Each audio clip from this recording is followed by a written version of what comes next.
sisters in Jordan, and, and then have peace in the Middle East. That's the solution. Okay, that's what I was asking. Like, I guess where they would go if they didn't live in the West Bank. Jordan is a Palestine. Look, the Palestine Mandate. If you really want to learn, you can go up. There's plenty of places you can find this, but the Palestine Mandate was that big. It's called the Palestine Mandate, and it was promised to the Jews by the Balfour Declaration.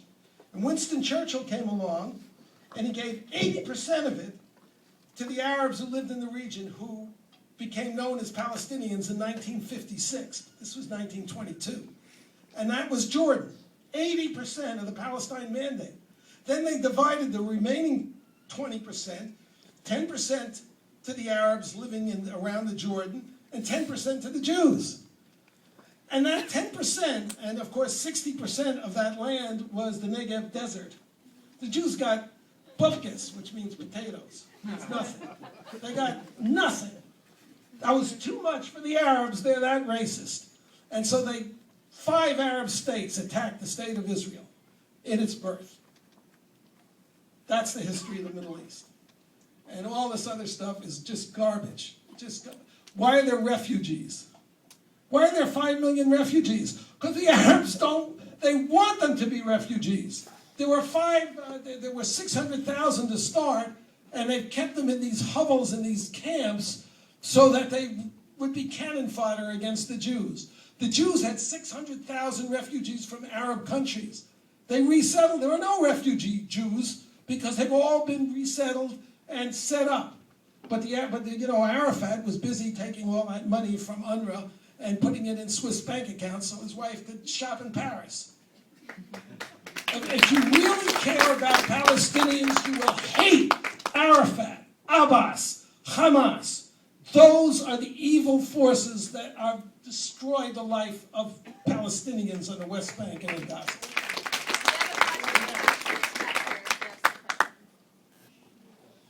Where do you stand on the idea of the West Bank and Gaza being annexed by their respective Muslim countries as a way to... I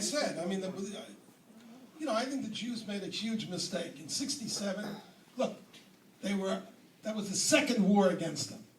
In '48, they could have expelled every Arab in Israel. Instead... I'm talking about the other direction. Egypt and Jordan taking control of... Well, I'm saying, they could have expelled every Arab. Instead, they sent them up. They live better than the Arabs in any, unless you're an oil sheik. Okay? In 1948, or after the war, which ended in '49, Egypt annexed Gaza, disappeared it. The West Bank was annexed by Jordan. Not a peep out of the Arab world about the Palestinians who didn't exist then. The Jews made a big mistake. They should have expelled every Arab after the '67 war, pushed them into Jordan, and had a defensible country. But no, they had to be really good-hearted and, show what good gold star people they are. And so they allowed them to stay, and now look at they're reaping the whirlwind.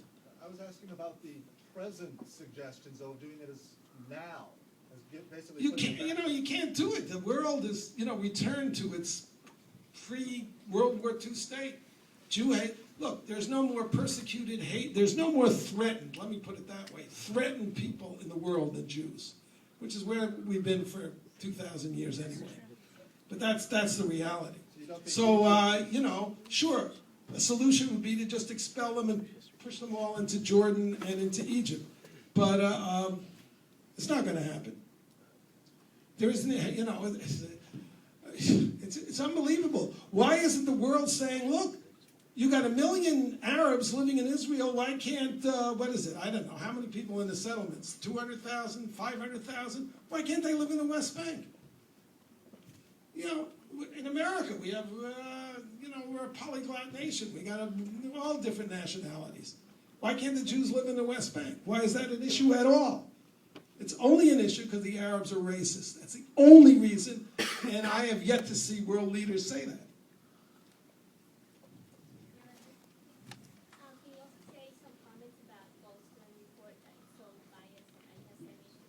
I'm sorry, I can't hear you. Would you? Say some comments about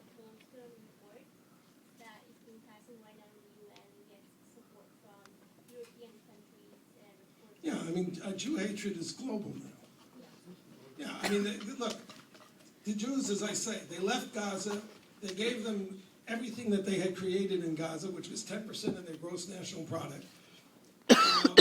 The Arabs destroyed the 10%, the horticulture industry, and on day one started firing rockets into schoolyards in Sderot and other Jewish towns. And the Jews let them, for, 2 years? Fire rockets into their, what other country? Can you imagine Canada firing rockets into the United States and we don't do anything? It's unbelievably stupid and suicidal and God knows what. When they're firing rockets, if they don't stop, you just carpet bomb the area until you wipe out every rocket within rocket range. That's what you do. You invade the country and you kill all of the leaders that are calling for that. But no. And then when they start this war, and of course the war is always fought to prevent collateral damage and the injury of civilians. So Hamas puts its military headquarters in the basements of hospitals, or it's just unbelievable. It's so transparent what they do. They hate their own children. They strap bombs to them and tell them to blow up other children and they'll go to heaven. And if they're lucky enough to be male, they'll get 72 virgins. What? How can anybody have respect for these people? Anyway. Yeah. I think it's fair to say. I'm sorry for having that triggered, but it's all bottled up. You watch this every day. These leftists who claim to have these high moral standards supporting Nazis. I was a leftist for 25 years. I never would have supported anything like this, ever. Go ahead. I think it's fair to say that the Islamic religion and Muslims are already a part of America and the Western world and will be in the future. In your opinion, what's the best way to ensure that these will come like? Yeah, it's really simple. We have a country where people in this country, Arabs and Jews, Irish Catholics and Irish Protestants, Serbs and Croatians,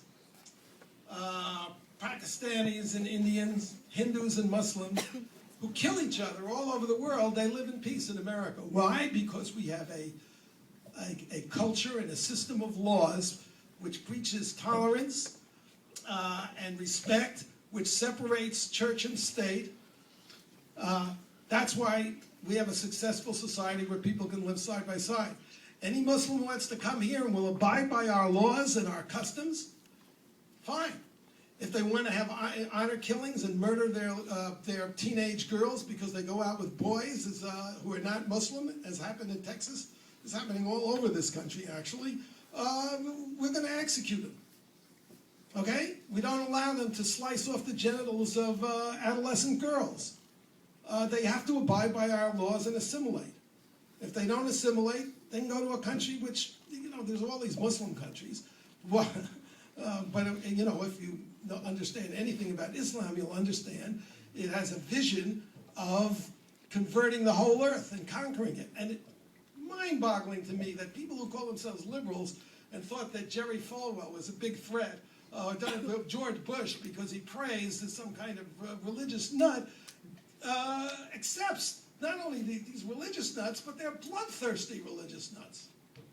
Unbelievable, but that's the world we live in. People We have a question over here. Yeah. I think we'll take a couple more. I'm getting too worried. My question was, what do you think is the best way to assimilate these Muslim Westerners, especially? Well, the first thing is stop building footbaths, and I've seen them at Temple University. Stop letting them pray in administration buildings of state universities and so forth.